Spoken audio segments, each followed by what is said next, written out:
আম, এর আগে সরকারের নতজানু ভারতের ক্ষেত্রে নতজানু পররাষ্ট্র নীতির ব্যাপারটা আসলে সারা দেশেই অনেক বেশি আলোচিত ছিল, অনেকটা সময় ধরেই অনেক বেশি আলোচিত ছিল। কিন্তু আমরা দেখতে পাচ্ছি যে বর্তমান সরকার ক্ষমতা আসার পর, অর্থাৎ ওই সরকার ক্ষমতা থেকে চলে যাওয়ার পর বা পদ থেকে বাধ্য করার পর জিনিসটা যেটা হইলো, ভারত একতরফা ভাবে বেশ কিছু চুক্তি বাতিল করতেছে। আজকে ট্রান্সশিপমেন্ট বাতিল করে, পরে স্থলবন্দর দিয়ে জিনিসপত্র যাওয়া বাতিল করে, তারপরে ওইটা বাতিল করে। আমাদের কাছে কি বাতিল করার মতো কিছু নাই? এই অন্তর্বর্তী সরকারকে তো আসলে ভারতের মানে ভারত কষ্ট পায় বা ভারত ওই বাতিলের এগেন্স্টে কোনো একটা জবাব হয়, এরকম কোনো কিছু তো দেখলাম না। এটা কারণটা কি আসলে? না, আসলে আমরা রিটালিয়েশনে বিশ্বাস করি না। আমরা ওনাদের এগুলো দেখছি এবং আমরা মনে করছি যে যেহেতু ওনারা এই কাজগুলো করছেন, আমরা আমাদের সক্ষমতা বাড়াতে আমরা মনোনিবেশ করেছি। আপনারা জানেন আমাদের আগে ট্রাক করে অনেক আইটেম বেনাপোল পার হয়ে এটা দিল্লি পর্যন্ত যেত ট্রাকে, তারপরে ইন্দিরা গান্ধী এয়ারপোর্ট থেকে এটা ইউরোপ বা আমেরিকায় ফ্লাই করতো। এটা মূল কারণ ছিল যে ওইখানে যে এয়ার শিপমেন্টের কস্টটা $2.5 ছিল, ওই এই কস্টটা খুব কম পড়তো।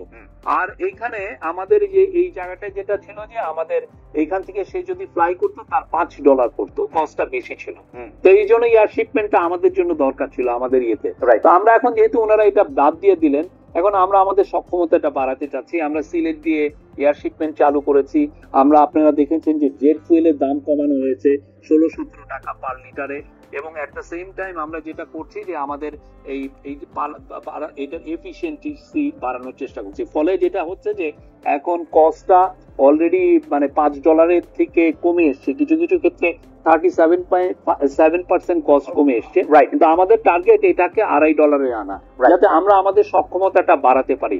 এটা আমাদের দরকার। আপনার মনে আছে 2014 সালে ইন্ডিয়ার তরফ থেকে আগে আমাদের প্রচুর গরু আসতো, সেই গরুটা ওরা বন্ধ করে দিল যে কোনো গরু আসবে না। কিন্তু আপনি দেখেন এরপরে বাংলাদেশে গরু খামারের একটা গরুর বিপ্লব হয়ে গেছে। বাংলাদেশে এখন 5 লক্ষ জব তৈরি হয়ে গেছে যা সেই গরু খামারকে কেন্দ্র করে। আমরা মনে করি যে এটা it could B A blessing in disguise, আমার যাতে সক্ষমতাটা বাড়ে। খুবই খুবই খুবই ভালো কথা বলছেন যে রিটালিয়েশন তো করা দরকার নাই, সক্ষমতা বাড়লে তো এটা খুবই ভালো কথা। কিন্তু আমরা শুনছিলাম যে ওই সরকারের সময় আওয়ামী লীগ সরকার অনেকগুলি মানে যেটাকে আসলে খুব জনপ্রিয় ভাষায় বলা হয়তো যে গোলামি চুক্তি, দেশ বেঁচে ফেলার চুক্তি, এরকম অনেকগুলি চুক্তি করছে। সেই চুক্তিগুলি আপনারা পর্যালোচনা করছেন কিনা, সেই চুক্তিগুলি আপনারা সামনে আনতেছেন কিনা যে এই চুক্তিগুলি আসলে করা হয়েছিল, এই চুক্তিগুলি আমরা মানি না, এইভাবে দেশটা দিয়ে দিছিল আসলে আওয়ামী লীগ বা ইন্ডিয়াকে।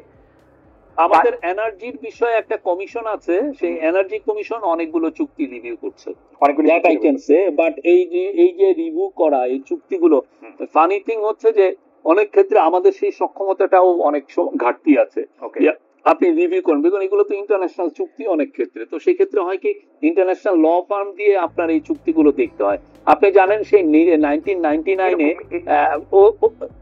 এগুলো মানে আমি যে একটা, যেমন ধরেন আমি একটা ইন্ডিয়ান কোম্পানির সাথে একটা চুক্তি করলাম, তো সেই কোম্পানির চুক্তিটা এখন যদি আমি ইয়ে করতে চাই, যে যদি ধরেন ব্রেক করতে চাই, তো হঠাৎ করে তো আমি এটা করতে পারি না, সেক্ষেত্রে ইন্টারন্যাশনাল এটা রিভিউ করতে হবে।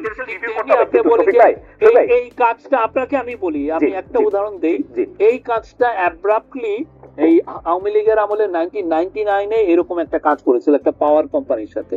এই ওরা চুক্তিটা কাট করে দিয়েছিল আমেরিকান কোম্পানি, এই কোম্পানি লেগেছিল। এবং আপনি এটা জানেন এইটার কারণে এই যে যখন IMF এর মিটিং এ আমাদের গভর্নর আর আমাদের যান, ফাইন্যান্স অ্যাডভাইজার যান এই গত বছর, তখন একটা অনাকাঙ্ক্ষিত পরিস্থিতি তৈরি হয়েছিল।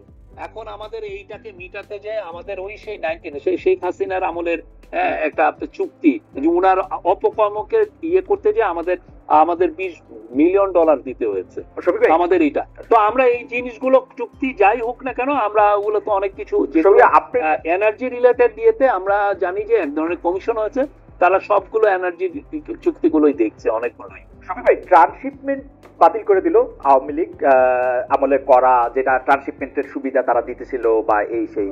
তো আমাদের কাছে কি এরকম কোন চুক্তি আছে যেটা আওয়ামী লীগ ইন্ডিয়ার সাথে করছিল, যেটা আমাদেরকে দেখানো তো যাইতে পারে? আপনি বাতিল না করেন, ইন্টারন্যাশনাল রিভিউ তো না দিতে পারেন, আপনি তো এটা দেখাবেন যে ভাই এই চুক্তি আওয়ামী লীগ ওদের সাথে করছিল, এর বিনিময়ে ওরা আমাদেরকে ট্রান্সশিপমেন্ট দিছিল, এখন এই ট্রান্সশিপমেন্টটা বাতিল করে দিয়েছে। এইটাও তো দেখানো সম্ভব, তাই না? এটা তো রিটালিয়েশন। আমার ওইটা মনে নাই এই কোন প্রেক্ষিতে তারা ট্রান্সশিপমেন্ট দিয়েছিল, এটা মনে নাই। বাট আমাদের এই গভর্নমেন্টের কোন কথা হচ্ছে যে আমরা কোনো গোলামি চুক্তি করি না, আমরা আমাদের সাথে, আমরা ইন্ডিয়ার সাথে অবশ্যই ভালো সম্পর্ক চাই, খুবই ভালো সম্পর্ক চাই, বাট আমরা বারবার বলছি সমতা, সমতা, ন্যায্যতা এবং মর্যাদার ভিত্তিতে হতে হবে। আমরা সেই জায়গাটায় আমরা দাঁড়িয়ে আছি। আমাদের একটা দাবি থাকে শফিক ভাই, আপনাদের তো আমরা সবসময় সব জায়গায় পাই না, এই গোলাপি চুক্তিগুলি একটু প্রকাশ করা হোক, আমরা এটা একটু দেখতেও চাই। আরেকটা জিনিস যেটা নিয়ে আসলে অনেক বেশি কথা হচ্ছে সেইটা হইলো যে 26 লক্ষ ভারতীয় অবৈধভাবে বাংলাদেশে কাজ করতেছে, এরকম আমরা শুনেছিলাম গত সরকারের সময়। সেটা 26 লক্ষ কি 30 লক্ষ সেটা আমরা ঠিক জানি না। এই সরকার এটা তালিকা করেছে কিনা, সেই অবৈধ ভারতীয়দের ফেরত পাঠানোর ক্ষেত্রে কোন রকম কোনো উদ্যোগ নেওয়া হয়েছে কিনা? আমার এটা জানা নাই। আমি এটা আবার হোম মিনিস্ট্রি থেকে তাহলে আমি এটা পুরো ডিটেলসটা আমি নিয়ে নিব। 26 লক্ষ আমি জানি না, এটা মনে হচ্ছে এক্সাজারেটেড ফিগার। বাট যেটা হয় যে আমাদের কিছু কিছু জায়গায় আমাদের মিড ম্যানেজমেন্ট লেভেলে আমাদের সক্ষমতাটা কম, তো আমাদের ফ্যাক্টরি গুলো চান যে ওই জায়গাগুলোতে তারা ইন্ডিয়ান এবং শ্রীলঙ্কানদেরকে প্রিফার করেন, বিকজ ওই কাজগুলো ওনারা ভালো করতে পারেন। এই মিড ম্যানেজমেন্ট লেভেলে আমাদের সেই রকম মিড ম্যানেজার অনেক ক্ষেত্রেই নাই। কিন্তু যে ক্ষেত্রে আমাদের চাকরির এত অভাব আছে, সেই লোকগুলিকে চিহ্নিত করা এবং যারা আসলে নির্দিষ্ট চ্যানেলে চাকরির অভাব আছে, কিন্তু কিছু কিছু জায়গায় আমাদের এক্সপার্ট ওই সক্ষম অবস্থা আমরা তৈরিও করতে পারি নাই। যেমন ধরেন আমি যেটা শুনেছি যে কিছু কিছু ক্ষেত্রে কেমিক্যাল ইঞ্জিনিয়ার বা এই জায়গায় আমাদের একটা আছে, আমি এটা শুনেছি, আমি শিওর না যে তো ওই লেভেলে যে সক্ষমতাটা ওদের আছে সেটা নাই। আর মার্চেন্ডাইজারের ক্ষেত্রে আপনি জানেন যে শ্রীলঙ্কানরা অনেক বছর ধরে তারা অনেক এগুলোর ক্ষেত্রে অনেক বেটার। তো সেই জন্য আমি দেখেছি অনেক জায়গায়, আমি যখন জার্নালিস্ট ছিলাম আমি দেখেছি যে প্রচুর শ্রীলঙ্কান কাজ করেন। আমার গ্রামের বাড়ি হচ্ছে মাগুরা, সেখানে একটা গার্মেন্ট ফ্যাক্টরি আছে, সেখানে যেও আমি দেখছি যে ওইখানে একজন শ্রীলঙ্কান, দুইজন শ্রীলঙ্কান, একজন ইন্ডিয়ান কাজ করছেন। আর আমি জিজ্ঞেস করেছিলাম যে ভাই আপনারা এই জায়গায় তো বাংলাদেশি নেওয়া যেত, ওনারা বললেন যে না আমরা ওইভাবে পাইনি, ওই এক্সপার্টিসটা আমরা পাইনি। এবং অনেক ক্ষেত্রে এমনও আছে যে আমি একজনকে জিজ্ঞেস করলাম, উনি টপ গার্মেন্ট এক্সপোর্টার, তাহলে জিজ্ঞেস করলাম যে আপনি কাকে, উনি একজন ইন্ডিয়ানকে দিয়েছেন, কেমিক্যাল ইঞ্জিনিয়ার, খুব ভালো। উনি বললেন যে উনি ওনাকে 22 লক্ষ টাকা মান্থলি বেতন দিচ্ছেন, সেই লেভেলের ওনার ওই এক্সপার্টিস যেহেতু ওনার আছে। ওকে শুভি, এটা তো আসলে বাস্তবতা থেকে, কারণ কেউ তো আর সাইধা একটা বিদেশিকে চাকরি দেওয়ার অনেক ঝামেলা আছে, তাকে বেশি বেতন দিতে হয়, তাদের পোলাপানদের জন্য বড় স্কুলে পড়ালেখার ব্যবস্থা করতে হয়, এটা প্যাকেজটা আসলে অনেক বড়।